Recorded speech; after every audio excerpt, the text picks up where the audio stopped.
thing. But anyways, Gary went over to the ICRC recently. He now works with the ICRC in Washington, but he was with us throughout. We had an ICRC observer with us throughout because they are, of course, the guardians of humanitarian law.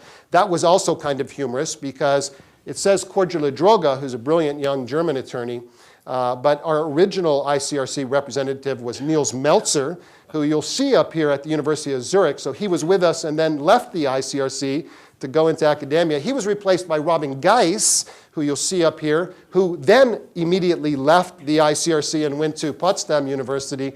And Cordula, I'm not quite sure why she didn't leave the ICRC. I'm pretty sure it's because she had a baby around that time. So there was a lot of switching. But this is the group. It was a pretty distinguished, very friendly group. I'd been in these projects before.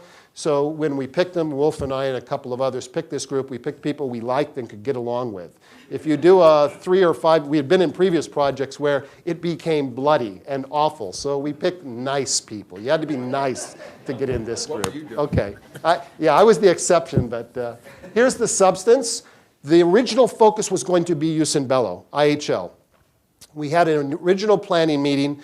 And a number of other people said, well, you know, I mean, if I were sitting at the Air Force General Counsel office, I'd also want to know about use of force issues. So we decided, okay, we'll do use ad bellum as well, use of force issues.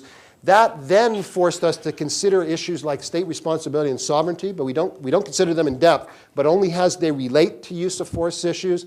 And then later in the process, when we began to explore IHL, law of war issues, we realized that we needed to talk about occupation and neutrality. That it had not occurred to us that we would need to do that, but once we got into it, we understood that we would.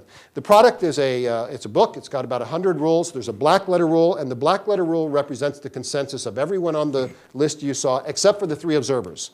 They participated fully. In fact, they actually did drafting for us, but they did not get to vote. We required unanimity, but if the ICRC or Cybercom or NATO said, I don't agree with that word and that rule, we applied what's called the tough noogie doctrine. Tough noogie, okay?